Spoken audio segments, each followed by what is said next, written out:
Good evening, ladies and gentlemen. We welcome you all to the analyst meet of Aarti Industries.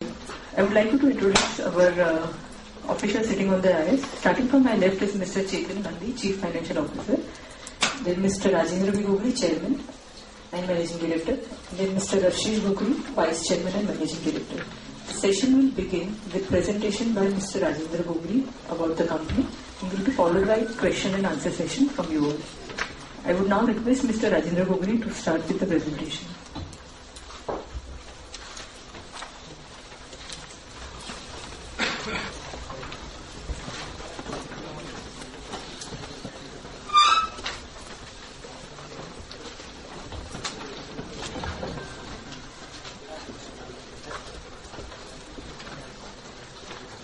Good evening. I would like to welcome you here and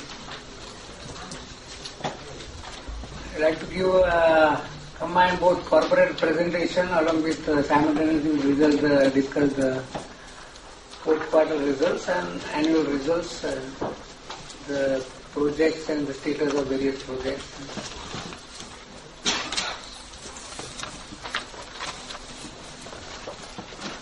This is covered in this. Basically, our vision is to be key source for global consumers for intermediates over various segments. And major strength, lot of this thing maybe you may be aware. So some of that I will move it fast. So we are first generation technocrat and units are spread over Gujarat, Maharashtra and Madhya Pradesh and highly backward integrated. And in top 5 in some of the products. Some of the key technical strength is, we have developed various products as per the customer specifications and got a lot of work has been done on environment treatment and reducing environmental loads. And there is a major focus on safety, health, environment and greener technology. We also received one award recently for outstanding achievement for innovation from ChemTech.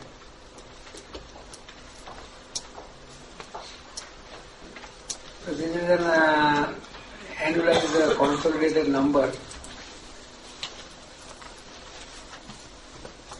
The top line has grown from 2,600 crores to 2,900 crores. And export as a percentage also has increased. The EBITDA has grown from 401 crore to 465 crores and the profit has grown from 162 to 206. And we have maintained the dividend which is general policy around 25%. So final dividend was declared of 1.75 today. The total of 5.5. So earning per share has come to 23.24 and book value is of 114. So this is annual numbers for consolidated. This is quarter 4 numbers. Income from operations actually has reduced from 681 to 661. I think most of you may be aware that basically our key raw material is benzene, which is coming from crude oil, and there was a very sharp reduction in crude oil prices for a period of December to February, so which has reduced the top line. But overall there is an increase in volume, so that is benefited in increase in EBITDA. So EBITDA has increased from 102 to 118 crores. And accordingly the EBITDA also has increased from 84 to 98 and correspondingly profits and profit after tax. Compared to the previous quarter and fourth quarter both, previous quarter there was an inventory loss about 8 to 9 crores because the benzene has gone down from 85 to 70 rupees. And this quarter the benzene has approximately gone down from 70 to 50 crores, 50 rupees per kg. So again inventory loss is about 10 to 11 crores is also in this quarter. Last quarter, in third quarter, we have a acid division shut down. So this quarter it was running fully. So that is given a benefit about 4 crores compared to the previous quarter. And on the forex front, last quarter, because there was a sharp depreciation of rupee in December, so we had a market loss about 4 crores in last quarter. So this quarter there is a gain of about 3 crores. So that is the overall comparison between the 2 quarters. So say increased inventory loss and restart of acid division and gain of forex compared to the loss. And the rest of the increase is because of mainly the increase in volumes. So effectively this profit will be higher than this because of if we take out the inventory loss, the actual profit will be higher if it was that would have been at a constant benzene pricing.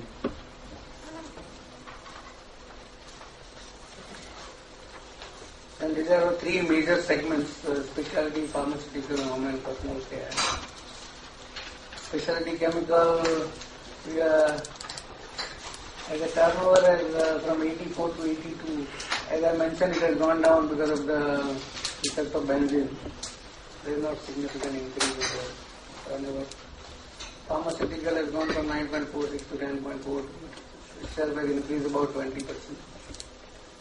And home and personal care is 167 to 206.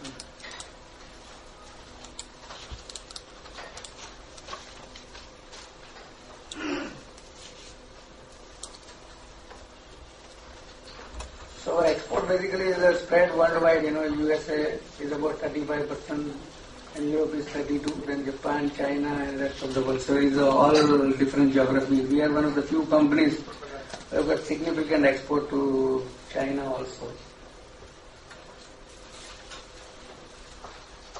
Here I like to have a couple of slides on overall chemical industry situation. Last we have been meeting a lot of analysts in our one-to-one meets, and some of the issues which has come up, so we'd like to have some, discuss point, put my point on those fronts. Overall, as per this report by Technavio, the global specialty market is going to grow at around 5.16% during 2013 to 2018 to reach about 760 billion from 619. This is a key slide here. The opportunity of Indian chemical companies. Why, maybe the market also in general has been bullish in last 1 year on Indian chemical companies. The key reason for that is one of the major challenges in chemical business is the compliance of environmental norms. Over a period of time, the regulating agency have become more stringent in ensuring the compliance of the environmental norms. In India, this compliance was made stringent about 3 years back, especially in Gujarat. Whereas it has happened in China only about 1 year back. So this has resulted into reduction in capacity utilization in China. And the compliance cost requires additional investment into environmental treatment setup, which translates into increased cost for the manufacturer and along with the cost increase. So overall, because of this, India is gaining in a macro perspective in compared to the cost vis-a-vis China, and also on the availability front because there is a reduction in capacity utilization. In general, Indian currency is depreciated against Chinese yuan. That it has been doing for over years. Another feature which is also happening is multinationals are trying to de-risk their sourcing between various countries. So one thing is they would like to have had Indian sources, and secondly, as a policy, there are internal mandates to the multinational sourcing center in India that they would like to procure more and more from India for their increased requirement as compared to China. So, because of these two factors, the Indian companies, basically everybody is going to grow for the internal domestic growth, whether industrial domestic growth for textile or paints or housing, you will have a corresponding back-end chemical growth. But in addition to that, there will be growth in import substitutes against China and increase global market share because multinational or large companies, they want to buy more from India. So this is an additional potential demand for Indian chemical companies. And that is where, depending on who is investing and how much market they are able to take up. So that will be those companies will be able to grow faster. As far as our own model of specialty chemical has been, we have been global size plants. One of the reasons why we have been competitive on a global scale because of the size.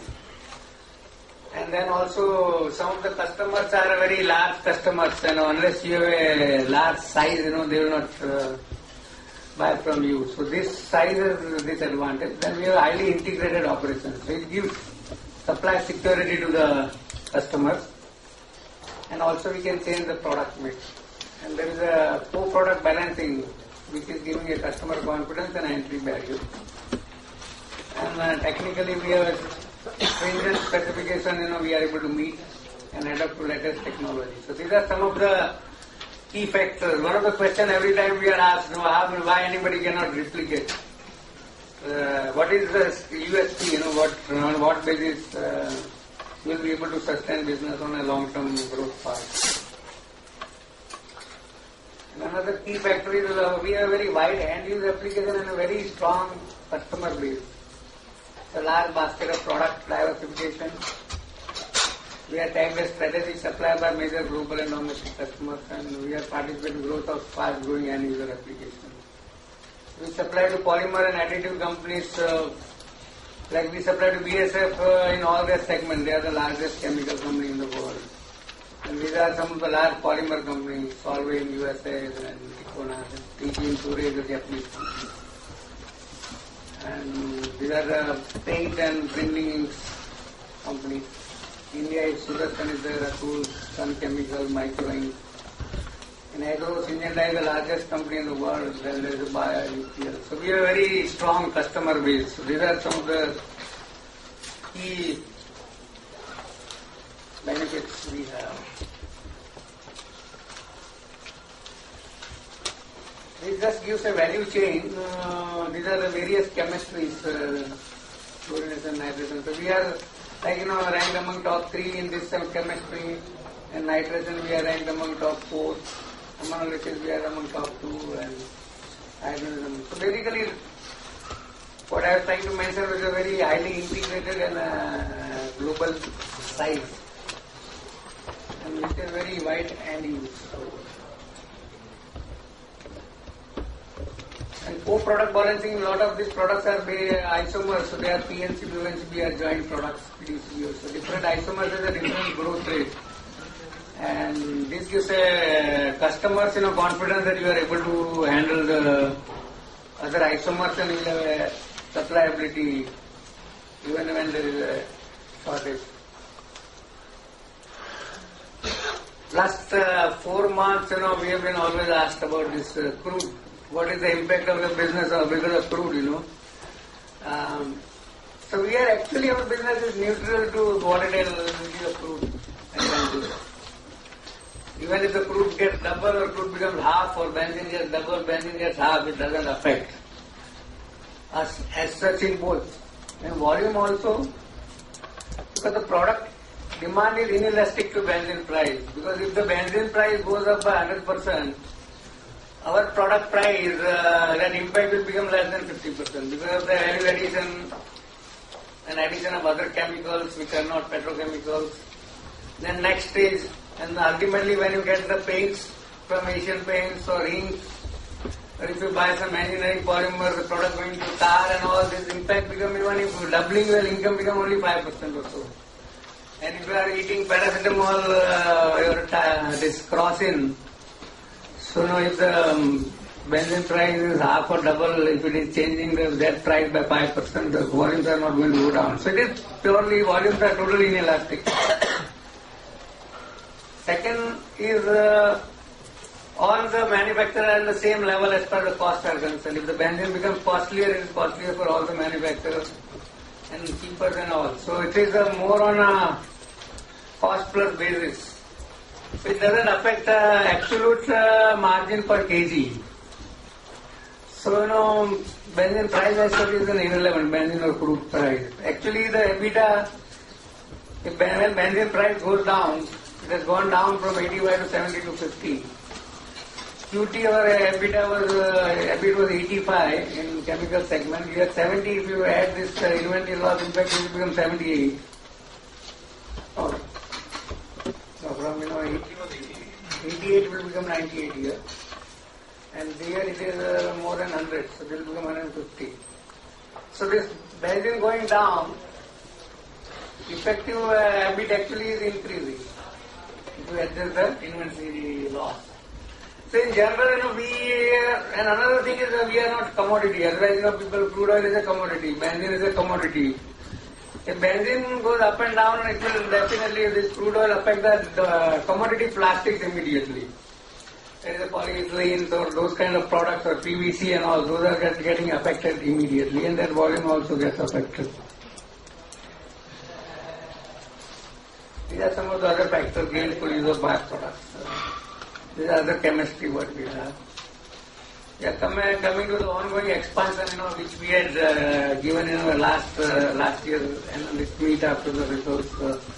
The nitrochlorobenzene expansion was from 57 to 75,000. The first phase we had commissioned in December, and balance is expected to be commissioned actually Q2 here. So FY 2015, the total volume is about 53,400. Out of that, Q4 was 14,800 compared to 12,000, about 13,000. So there was a jump in production here from 13 to almost 15,000 tons in a quarter. So we are going to see this impact of this in the FY 16. So this 53 we expect to cross more than 60, maybe more towards 65,000 tons of PNP. Another expansion which is going on is from this PD expansion. First phase will be doing in this month, and then balance will be in second half. So previous year, FY 15, the production was around 2635. So that part of that benefit will come in FY 16. The nitration unit at Jagaria, that expansion is also on. So that will be completed more or less in the Q4. The impact will come more or less in next year. And calcium chloride plant also, we are putting up a new plant at Jagaria. That is also expected in the Q4.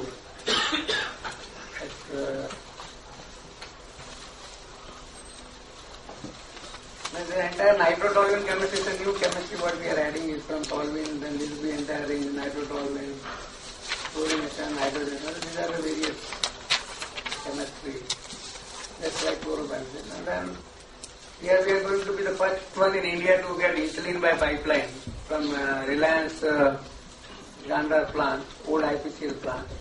So this is making so we have put up a plant in SEZ for 100% export of this chemical here. And that will be building on different ethylene based products in that particular site in Delhi.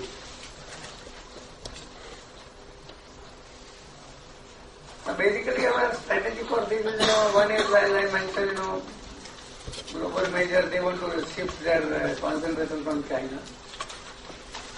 So with export, we have more than 50, we have a very strong customer base. So we feel that, we'll be able to participate in this future growth of this,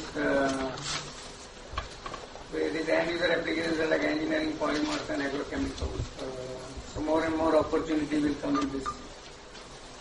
And in our existing range of product, we'll be participating in global growth as well as increase in the market share,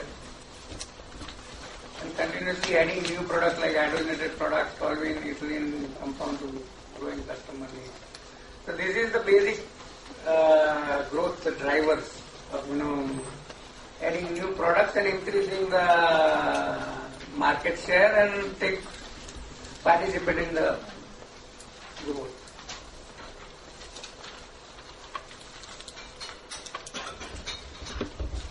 The next is pharmaceutical. We have this CGMP compliant plant, and we had this EDQM and USFDA inspection completed in Q4 FY15. We have about 51% is export, and out of that 60% in US and EU. And total revenue this year has grown from about 249 to 303, so about 22%, and EBITDA has increased from 29 to 36. In total about 48 commercial API, 33 DMF. So here also we have got a lot of other API under development. And more exports are expected to be in US and EU. Also we have a facility called France also, and we are developing for various companies, various intermediates, and also set up a new unit for caffeine dedicated to meet the demand of cola and energy drink manufacturers, so which is expected to stabilize in FY16.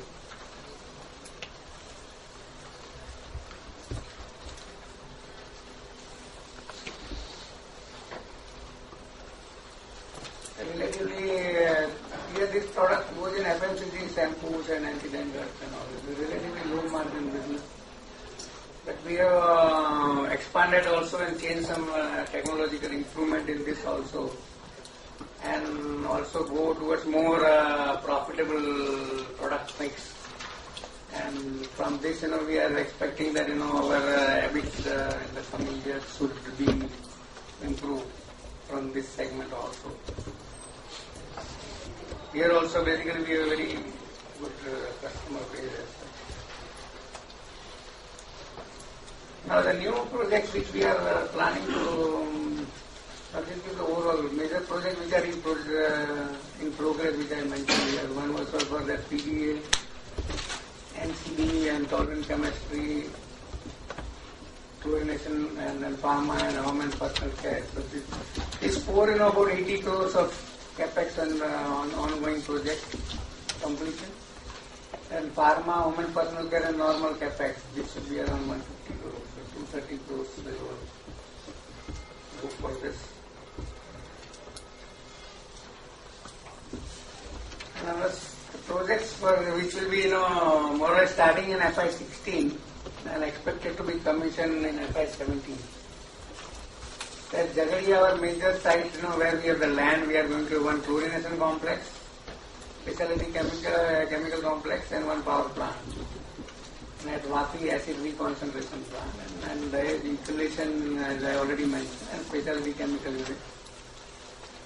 So these three sites, we have these various projects, which will be over a 2-year period. So these new projects, basically which are supposed to be commissioned in FY17 shall drive the growth from, FY18 and beyond. So with the ongoing projects and these new projects, we expect the growth in top line at constant price is about 15 to 20%, and bottom line by more towards 24 CAGR over next 3-4 years. Last year we had said 3-4 years, so now further we are extending with further new projects going on. Current year, in this FY15 already, I think we are around 26% growth on a consolidated basis. Here, chlorination, we already have got chlorination facility at other sites. Here, the advantage of putting up a new chlorination site is we get chlorine by pipeline. There is a DCM plant next to us. So, first time we'll have a chlorination facility with chlorine by pipeline. So we are going to have normal chlorination, which I showed to you in our normal product mix chart. But other than that, various specialty chlorination products also will be made. So it will be a setup, where we can make various chlorinated products. Another specialty chemical complex we are putting up, which are more different chemistry of diazotization, denitrochlorination, and more value-added products going into again agrochemical and polymer sites. So the demand of which is growing right now. So there will be another complex here. And we are putting up a captive power plant. Again, we have put up a similar plant at Vapi where we are generating steam at a very high pressure and bringing it down and using it for process, which is the cheapest way to generate power because you are not condensing the steam. Normal thermal power plant, they condense the steam, so their calorie requirement are much higher. So here the power cost of coal cost will be less than 1.5 rupees. So similar to Vapi, we are planning to put it in Jagadia. And one acid reconcentration, we have got a lot of sulfuric acid comes from nitration, 70% sulfuric acid. So with increased nitration, we are planning to put up an acid reconcentration, which will reduce the acid consumption, and we got a lot of low pressure steam available for as energy for this plant. Here, as already mentioned, ethylene and then another specialty chemical unit. So here we will be making the product which are for export because there is going to be an SEZ. We will have a tax holiday for about, I think, 7 years in this Dahej. So this will be more for exports, and this will be for both domestic as well as export market. And this will be more on a more higher level chemistry. So overall the opportunities, as I mentioned, in India for chemical industries are quite good for us because we have a very strong customer base and exposure to various wide range of industries. So we in particular also seeing very good growth opportunities, and accordingly we have identified various projects and we are investing into that. And that increase in the effective increase in the volume based on that, that should help us the growth in both top line and bottom line.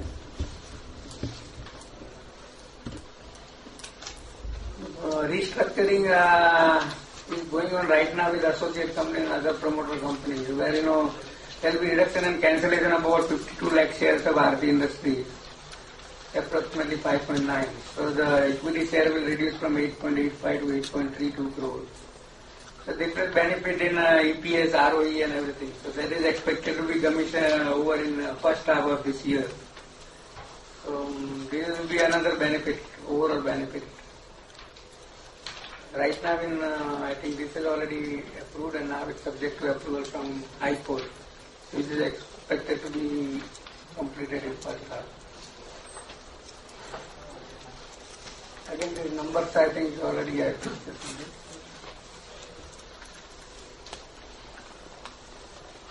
Yeah, here you can see the effect of benzene. It was 624 crore in special then it crashed here in top line. But the volume actually increased. That's why the total sales also 739, 761, it has gone down to 692, 677. Actually, this has helped us in now increasing our operating margin. There is another question. The percentage margin of Q4 has actually increased.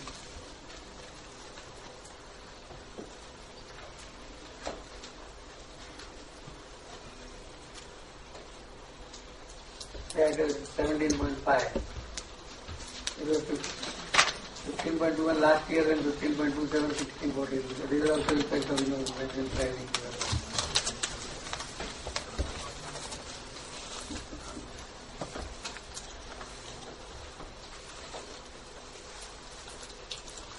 The various CSR initiatives which we have taken. So this is in Maharashtra Beach and this is in Gujarat, Kutch, Bihar, and again in Vatsar. Various on water related, here it will be more on the short areas and which are more on education and health. So we have been doing this over the years, even before when the government made it,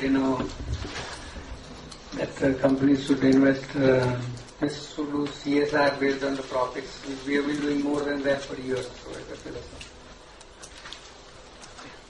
Thank you.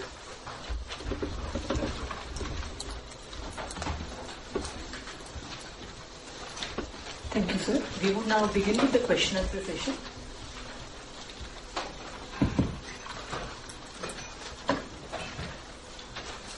Hi, sir. So there was around 7-8% revenue growth in the specialty chemicals segment.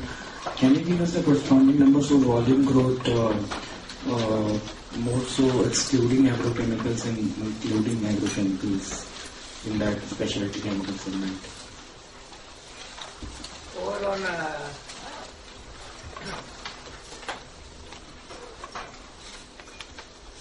year on year, it will be around more towards 15%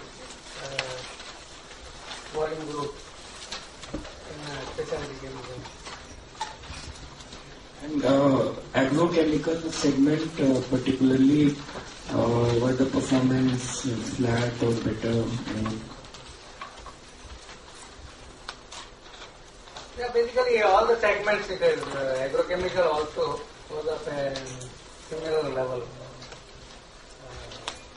Some of the agrochemical demands are better. So agrochemical tends to have different product and different geography and all. But overall, for us it was quite okay because we are doing a lot of our product going into export also. Thank you, sir.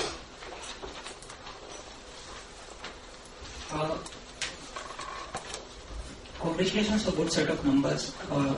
We recall that maybe a year back you guided that EBIT margins in the pharma will eventually move towards 20% plus.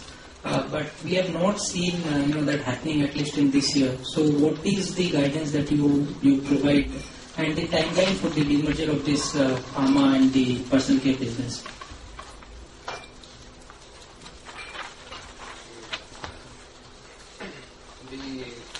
EBITDA margin, of course, in this year have not gone up as expected due to some operational reasons and also some new units which were put up. They've taken some longer time in startup and settling down. So we expect in a coming year in 2016 we will have this kind of numbers. And the inspection which has happened for US FDA recently for the pharma unit, yes. When do you expect that to go through? Yeah, we have got some 483s and we expect the clearance in Q2 this year. And one request, because every quarter, most of us keep asking, the volume or the value breakup in terms of volume as well as in terms of, price and as well as the forex part. So like we have seen most of the chemical companies, even UPL and all, they break it up like 20% into 15% is volume growth and some part is because of price and some part is because of forex. So if we start giving in that fashion, then probably those questions will not be there. In presentations we can cover it up. So that will be really helpful for comparison over a longer term period. Thank you. Yeah, we can do that. Forex service now we have decided that every quarter we'll have, because there maybe we are having a forward forex contract for our exports, which generally for next 12 months. So every quarter, depending on the spot rate of that end of the quarter, we are going to have a mark-to-market impact of gain or loss. The last quarter was -4 and this quarter is +3. So if you count, it becomes 7 crores. It becomes a big difference. So next means every year, quarter now we'll have a number that what is the mark-to-market impact on all these forward contracts. And the volume also I think will definitely on a regular basis every quarter will release the number which has this much is because of the volume and then because of the value. Overall our number of products are very large, but still we can quantify based on the constant pricing what is the So anyway, you are giving this 15% plus number. So rather than giving it, if you could give it absolute, then it will be very helpful. I think it's just an analysis thing. And one more thing, when you are guiding for 15 to 20% growth, CAGR for next 3-4 years, it is predominantly volume, I presume. It has nothing to do with the price increase. It's at a constant price.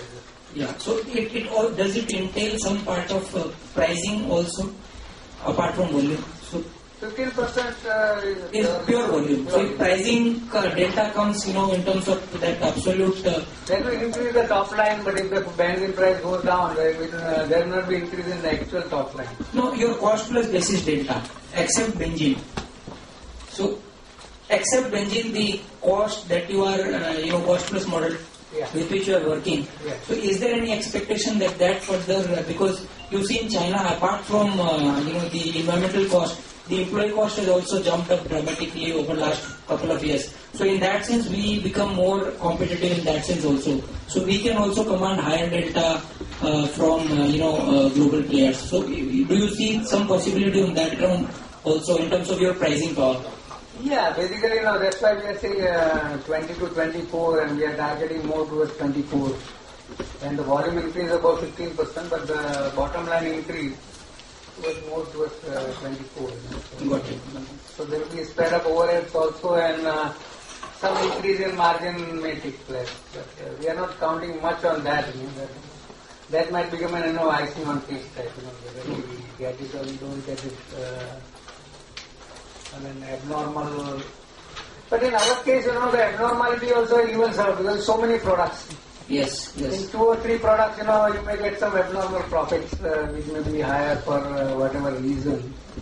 The company which has a very few products with this abnormality can make it very cyclic. In our case, it tends to even out and gives more stability. And demerger should we expect in FY16 or FY17? Yeah, our target is FY16, but we'll have to see, how much the strength of the other 2 divisions which we want to hive off with the financial numbers. We'll see in the first 6 months how the actual financials, whether they are going according to expectation. Then we'll decide. Sir, if we see, the ROEs or the ROIC that is getting generated in the home and personal care business is hardly anything. And that is the whole point to demerge it, and then absolute return on equity and ROIC is much better in the specialty chemical business. But we have intended to invest around 150 crore, which you have cited. What is the logic? 150 crore, sir, normal capex of 100 crore for all the segments. But you have put up in home and personal care, if I am not wrong. Combined. It's putting pharma put together. Combined 3 divisions, normal capex of around 150. The normal capex is basically a combination of what we spend on our regular maintenance and debottlenecking for chemicals, pharma, A replacement of the assets. So that 140 thing is that the 100 crore has nothing to do with human capital. That will cover all the segments. The larger chunk will be for chemicals. Thank you. Good evening, sir. That's a good set of numbers. I have 2 questions. One, volume guidance as well as earnings guidance obviously is very, very encouraging and optimistic. What are the key risks according to you to these projections that you have made? So we were just discussing, one of the key risks can be if the China devalues by 10% compared to India. But I see that's very unlikely because more or less we are in competition with China.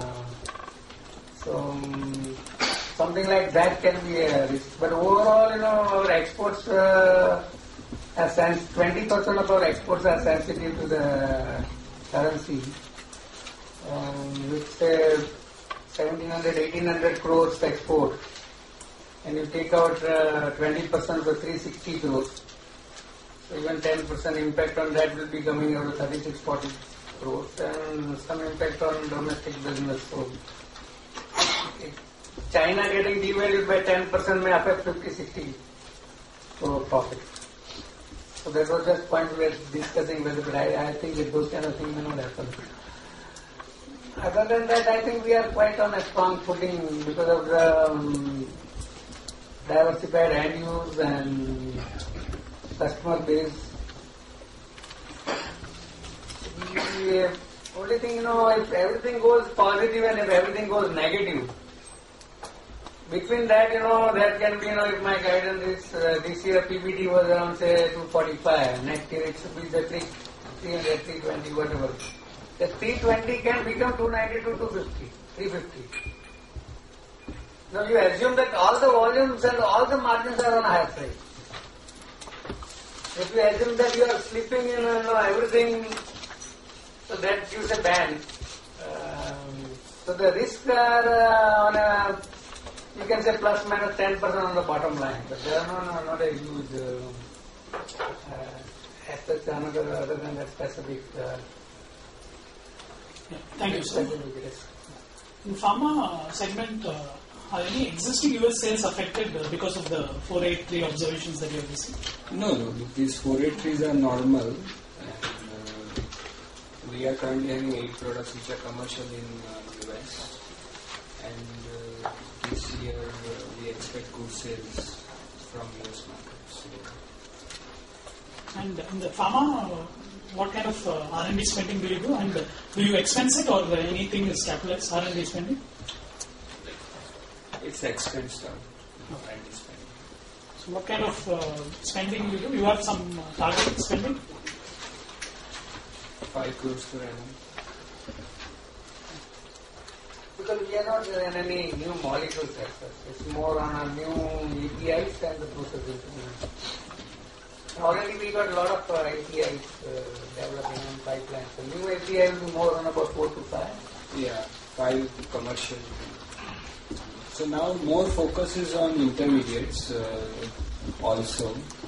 A lot of companies require intermediates and they don't want to buy these intermediates from China, so that sector also we are targeting. So we have introduced 4 or 5 new products in our intermediates manufacturing side. So these are quicker to get sales than the traditional US APIs which take 4 or 5 years. Yeah, the same point which actually I was highlighting for China. A lot of pharma intermediates also has the prices and availability has gone down. So there is a lot of opportunity in making pharma intermediates product going into active pharma APIs. There also we are also some of our fluorochemistry and all we are also going to have higher volumes for that. That is in chemical segment. Also we have fluorochemicals which go in pharma, certain fluoxetines. Lastly, tax rate guidance will remain at current levels, 25% of levels. It could be broadly around the match. We should be around, including before tax, Thank you. Hello, sir. So would you be able to put a number on capacity utilization for the specialty chemical business? So it will be, more or less, we are under expansion in all the plants. So they are running at, at around 90% capacity. And maybe extra 1 or 2 units may be running towards, 75-80%. Once the expansion, like when we are expanding PDA from 250 to 1000 tons, so that may take 3 years. Okay. Once the expansion is completed. Okay. Otherwise, we are at a higher level. And what is the number of pharma and home care segment? In pharma, the capacity utilization is lower. It's around 70%. And because we have added in last year new capacities in our US FDA plant, and also we have expanded our theophylline and caffeine capacities. And in home and personal care, actually we have added more capacities in terms of end products. So the sulfonation capacities we have not increased. Basically the utilization, currently what we have done is we have dropped couple of products there. So we are not manufacturing liquid products, and we are trying to shift towards powder products which have more margin. So due to that, the capacity utilization is lower, but it will pick up. So this quarter particularly, it was also lower in personal care. What is the capex about the next 225 crore of capex in terms of new projects? So that is the normal running of capex going forward also 225 to 50 crore. Yeah, basically 225 we had mentioned, and other projects what we had mentioned which will spread over the 2 years. So depending on how much project, normal capex will be of the order of 100 crores roughly. That is a normal replacement capex. Anything more than that, so that normal capex will more or less will be covered by the depreciation. Other than that, it will depend on the project. And as I mentioned, there are bound to be opportunities coming in, and that will be a cycle, And generally, some of them, which are more bigger, like nitrochlorobenzene and all, we have 3 to 4 years visibility, and we expand on that. So those will be covered for next 4 years. And then two specialty chemical complex what I had mentioned. So those kind of opportunity will come. And mostly this will be funded through internal approvals. Entire capex will be funded through internal approvals. Basically, we'll have to see the total. After if you take out a depreciation for normal capex, then what is your retained earning? So we do the payout about 30%, so 70% will be the retained earning, and over and above there will be a borrowing. In general, we see the debt equity to be now stabilized. That's right. Okay. The last question is like you said, China, the environment is very stringent in terms of requirement. So have you seen any player getting debarred or getting stopped supply? Has there been cases like that in China? Those things are also happening in China. The capacity reductions or stoppage of production. Relocation is also happening. So a lot of plants are getting relocated from those plants which are near city. They are relocated. So this stringent requirement may be like benefit us for the next 1 to 2 years, but may not be a perpetual thing. After relocation, those would be able to run the production again. So then they'll have to invest more. So that will make it more costly. That's to impact. Either you have to produce less or you have to invest more. In both the cases, your costs are going to increase. It will increase the prices. So then when it comes to invest more, then you have to decide at that particular time. But the same thing actually happened in Gujarat, even for us, when they changed the rules and all, we had to also readjust the product mix and do a lot of R&D and all. We make some zero discussion. The entire thing, what we have gone through in India and especially in Gujarat for the last 3-4 years, where a lot of investment had to be made. This is going on now in China. And they are not even near the sea. They are generally in a landlocked type area, near the rivers and all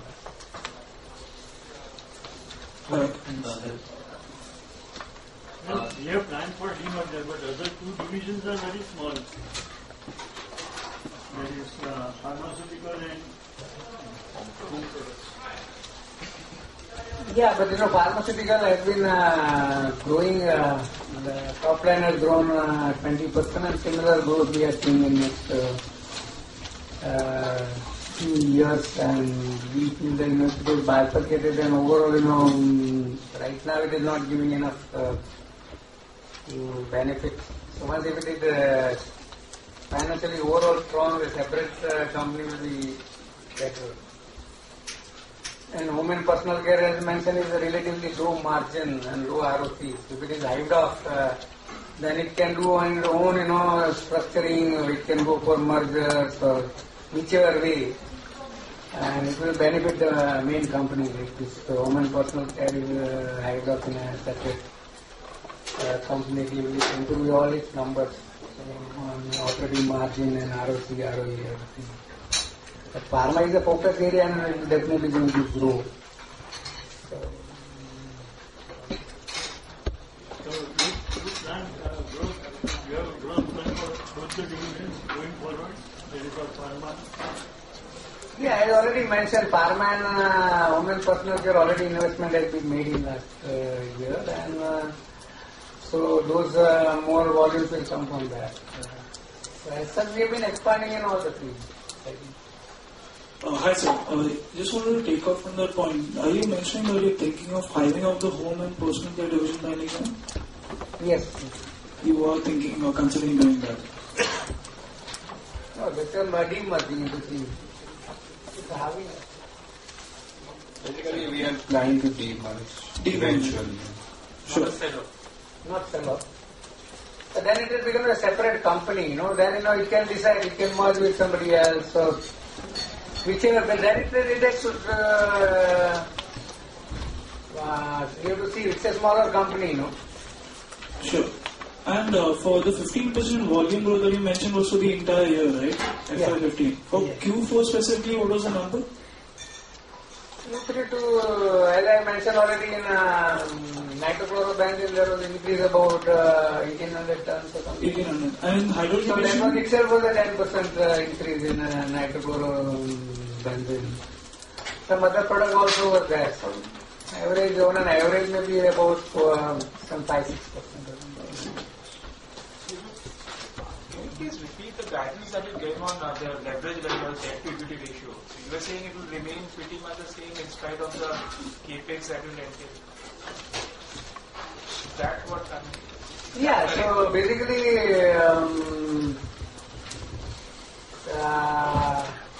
we'll need the money for increased turnover, working capital and capex. Part of that will be coming from our retained earning and depreciation, and that will have to be borrowed. So more or less, in general, as I have been mentioning in the past also, because we are very working capital intensive with almost 3 to 4 month working capital cycle. So as a company, our debt to equity will be between 0.8 to 1.2. Otherwise, ROE will suffer. So we are not looking at coming down below certain levels. And one more thing, your profitability, how much do you think is insulated to the inventory losses? Because in Q3 we saw there were some inventory losses, so the EBITDA margin came down. But overall during the year, the EBITDA margin has gone up. So does it always average out or? This overall, if you see the entire year, the inventory loss will be 20 crores. So our effective profit will be 20 crore higher than this. But there was a depreciation change in rules. So now that has changed. Depreciation change of rules has benefited by 20 years and 20 crore is inventory. So now we can take this as a base year. So last year 26% growth. Now can be considered as a base year for. Sir, on a consolidated level, this year you did revenues of close to 2,900 crore, talking about around 15% revenue growth. So in next 3 years, we are talking about almost 1,500 crore incremental revenue. If I look at just our capex, almost we have done close to 230 crore last year, and next 2 years you mentioned almost 225 crore. So if I sum it up, almost 500 crore close to capex, and that should give us 1,500 crore rupees revenue. So, right now our asset turn is not more than 2.2x. So, are you looking at our asset turnover will improve going forward? Generally, we are looking at asset turnover between 2 to 3, depending on the how high value added products are there, And now in any brownfield expansion, the asset turnover ratio will generally higher because a lot of other basic assets on utility and infrastructures are already put in place. And so this 15% growth which you're talking about, it is irrespective of the demerger of the entities of SPC as well as pharma. Yes. Specialty chemical we expect around 15%, pharma about 20%. Growth and home and personal towards 10%. So that's how. Specialty chemical is 80% of the business. So that's how we are calling it. Pharma is supposed to be looking at a higher growth in pharma. So I'm a little curious, taking from the previous investor, same question. How you are planning to reward the shareholders of Aarti Industries in terms of after the demerger? whether it will be 1:1 or for all the businesses you will be giving in the same share holding? It will be a mirror. Because business, frankly, it's a pretty small. We don't know whether you have separate plans to list that company or No, it will be, all the three will get listed. All the three will be listed. It will be mirror image listed company. That is so all the three will be listed, and later on then you may probably have plans to merge the pharma business with other entities. Yeah, that not in an immediate future. In long term it may happen. So, So just one follow-up question on this hydrogenation plant. What is the current utilization level? What was in FY15? in our Jagadia plant area, that is one of the places where our capacity utilization is less. We are right now operating in our around 65-70% operation. So that's there we have a scope that we will be utilizing at higher level. So it was demand-related issues, or we are having some teething issues at the hydrogenation plant? Again, it is a back end. Now we are having more feeder capacity of nitrochlorobenzene and chlorobenzene. So then, based on that, we will be utilized. As I said, it's all stepped. Hydrogenation capacity was built earlier, and now the other product nitrochlorobenzenes and then chlorobenzenes are coming a little later. So this was based on anticipation of increase in demand. So that is taking place now. And so that will start filling in. But can you also give us some sense that in last 1 to 2 years have you also added any new client, or it was only from the existing client that you have been ramping up your revenue? Basically, clients base virtually remains similar. Like if you take pigment and printing, virtually who is who of that line will be your customer. So if you take engineering polymers, if somebody is consuming a particular product, they will be your customer. So unless you go for a newer product, that also will be coming mainly from this existing clients. I will not say very big name client addition. Now when Chevron Philips sold one company, they sold their business to Solvay. So there was a change of name. Even for the targeted growth of 15 to 16% revenue, you need not to add or target any additional client. I mean, from the existing clients. Actually, now with the additional capacity of PDA, the polymer intermediates will be adding a newer customers for that particular line. Already we have been qualified by a huge multinational for that particular product. They need some special, but there we are having a big jump from 250 to 1,000 tons. And those kind of products will be adding new customers. There's a couple of questions. The confidence of 15% volume growth and growing strong volumes also. You are growing much ahead of the industry growth rate. So market share is being taken away from the Chinese counterpart, or are the clients sourcing much more from you than the other sourcing agents other than the China? So what is driving 15% volume growth? Is it taking away significant market share? Yeah, basically we are picking up market share from China. For India, and a substituting of what is being imported into India from China. Then the growth, what customers are doing, there we are getting more than share of their growth. As compared to the other suppliers. And some places are direct diversion from China itself because they want an Indian source. They might be buying 2,000 tons from China. They want somebody from India, 600, you give to 600 to India, and then Chinese will go down from 2,000. And see, the other thing, you talked about the risk of the Chinese devaluation, that is the extreme risk, but the cost benefit, what the Indian industries have been seeing much largely because of the labor cost advantage, capex advantage, must already be there in the volume growth which you have taken in 2-3 years. So still you think that Indian companies or companies like you will be keep taking market share from Chinese companies? I think this story for last 18-20 months is happening in textile, home textile or chemical, where many companies have taken a significant market, not significant, but you can say in overall pie, they have taken some market share of the China. So you think this story is still intact? Yeah, basically this is going to happen in chemical line. At least foreign companies, they are very clear. In next few years, they want to buy more from India as compared to China. They will be already buying 80. If they say they are buying $80 from China and 20 from India.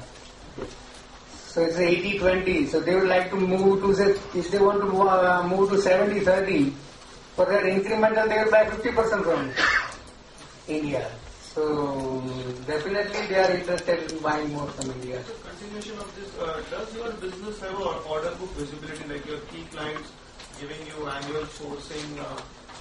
We have a 1-year contract, 3-year contract, 5-year contract.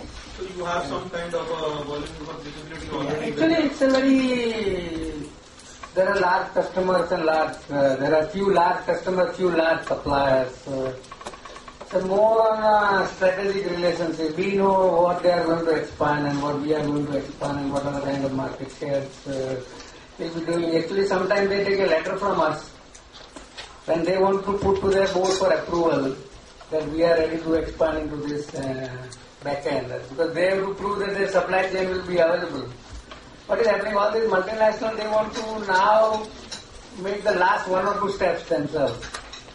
They want to concentrate on R&D of the product and developing the market. The middle manufacturing they want to outsource.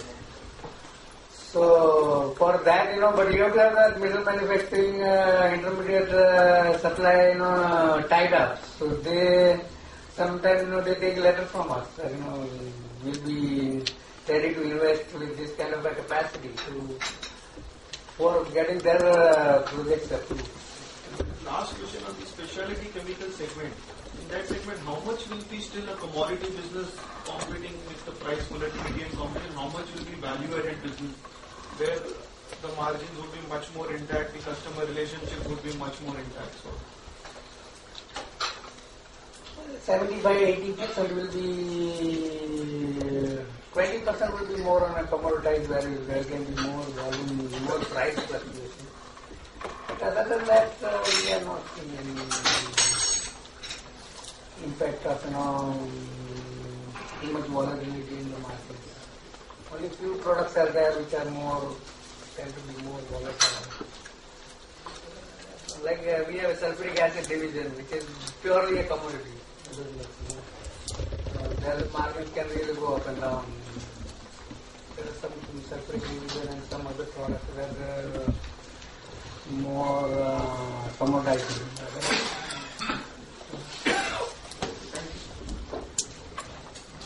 Can you give us some sense of the clean chemistry opportunity? Pardon? Some sense on the clean-based product that we have. What is the opportunity there?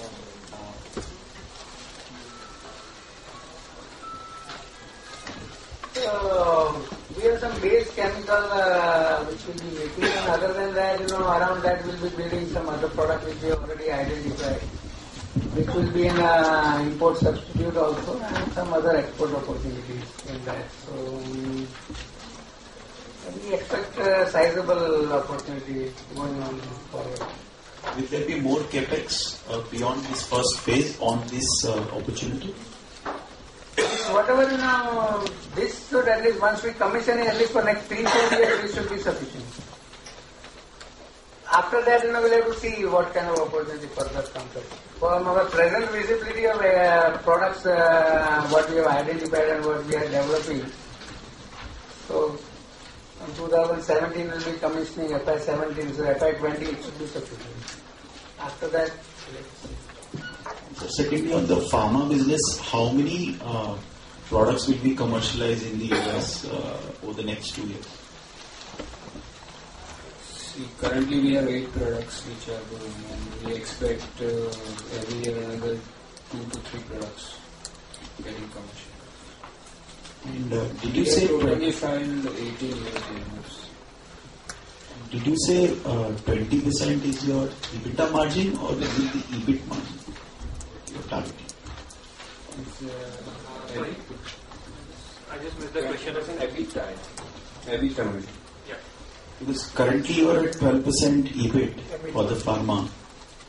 So that should look like 20, or that should, or was it the 20% EBITDA margin? Ultimately, it should look. We are looking at that number after 2-3 years. Basically, how much we are expanding, how much is going to go to US and EU. This EBIT number is all depending on how much we are going to US and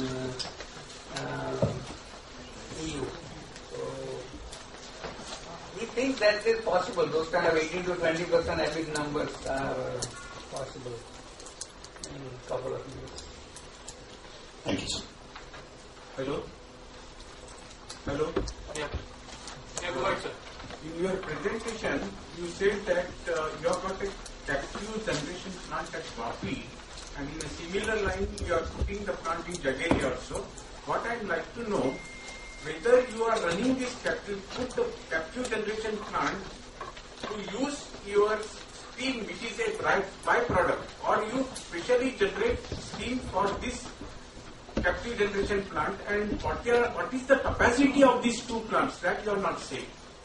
No, we have both. We have got a sulfuric, when we put up the sulfuric acid plant, along with that we have a plant, power plant, which is from the sulfuric acid steam. And then we have a specific power plant which we have put up from coal with the superheated boiler of 64 kg pressure. At Vapi we have two different power plants. One is 5 megawatt and another is 2.3 megawatt in Vapi.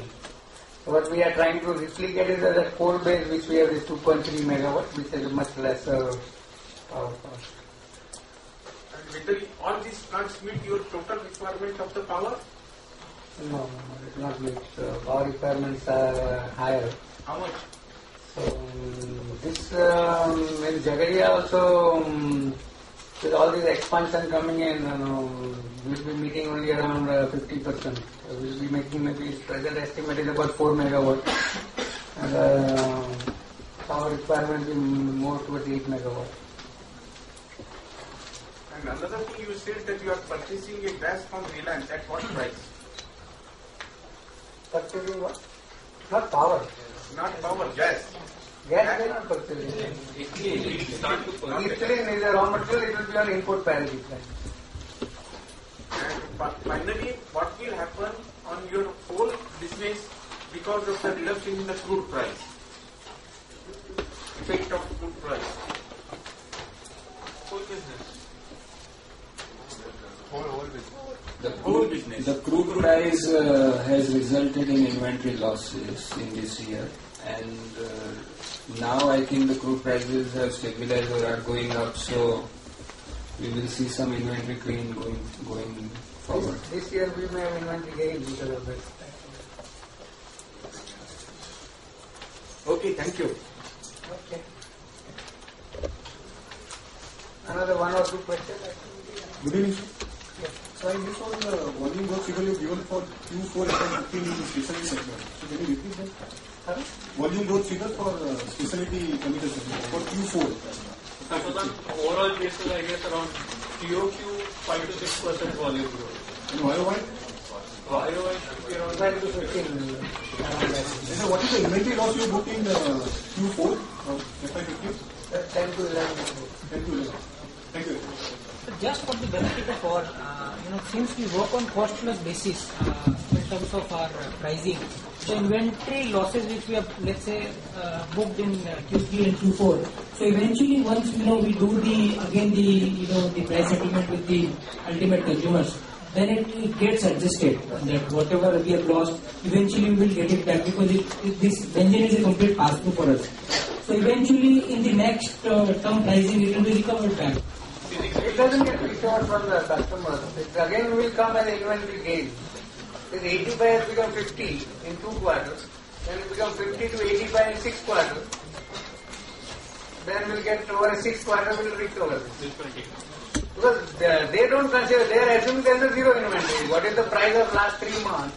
Mm-hmm. On that basis, the price for next 3 months. Okay. So inbuilt inventory going up and down is yours. Okay. Thank you. Last 1 or 2 questions. You mentioned for ethylene, is West Asia, is there any competition from West Asia, or how competitive do you know? It's a specialty chemical. So here it's not a very commodity type of.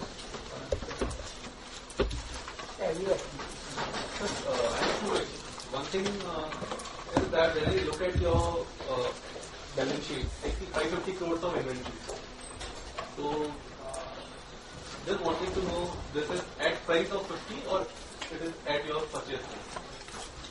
That would be at 50. That is what the price of the last person. And could you just throw some light on your working capital management? Like, in the last year, our top line has grown by 1,000 crores. So working capital, that's about 3 to 4 month cycle. Broadly to summarize, I guess in the last 3 years, the working capital days would have reduced from probably around 125, 130 days to more closer to 105, 110 days. The efforts are there to reduce the working capital thing, but unfortunately we get sometimes stuck because when we purchase from our raw material suppliers and Reliance and all those people, we don't get credit. When we have to sell it to the customers, like the larger names in the industry, we have to give credit. So that's why we have a 3 to 4 months of higher working capital cycle. Any more questions? Just shed some light on the non-current investments and the long-term loans and advances that we have. I can see that a sizable number even in the consolidated balance sheet. Is it some further exposure to any group entities? Or? Could you just repeat again? The non-current investments and the long-term loans and advances that you can see even in the consolidated balance sheet. Yeah. I was just wondering if that is some further exposure to any group entity or? No, it's not any further exposure in group entities. Basically, when you account for the share of profit of an associate, it gets added to the investment amount and a P&L entry is also there. So it's an accumulated position of the value of investment across various associate entities as such. So there is no broader major change in the investment pattern and other things. Even in the loans and advances will be that? That's around 241 crores. Loans and advances, you'll have to actually look at a net of long-term loans and advances and long-term provisions, because in India, unless you have those tax assessment and tribunal orders in place, you can't net off the liabilities and advance tax. So you have to show both the asset and liability on a gross-up basis. And if you presume that we pay close to around 60 odd crores as taxes every year, and we have a normal lag period of 3 to 4 years of normal assessment, and then you would have appeals and various things, you have this amount coming down. Thank you. So after the last question, after the merger of the group companies, this associate profits from associate companies of 14-15 crores would not come, right? It will get those group companies, probably the impact would not be that significant because we just have dividend income coming from RT Industries. So probably the impact to invest on this associate would be around 2-3 crores going from the P&L. No, it will go down only by 2-3 crores. So it will go down by 2-3 crores. We have a joint venture company, 50-50 joint venture company, which is a chemical manufacturing company. That status will remain as it is. So we'll be getting from that profit from associate. Only these 2 companies which are more of financial subsidiary, their income is mainly dividend from us. So 5.5 crore dividend, 49%. So there will be an impact of about 2.5 crore reduction. So broadly you would have around 15 odd crores, 14 to 15 crores of income from associates every year. So out of that I guess 2.5 crores. But that also will grow because that company will also grow. Then it compensates this. Okay. So the JV is also growing. They are also those great. These are also very high growth segments. With this behind the session, we thank you all for joining us today. Request to kindly join us for high tea too. Thank you.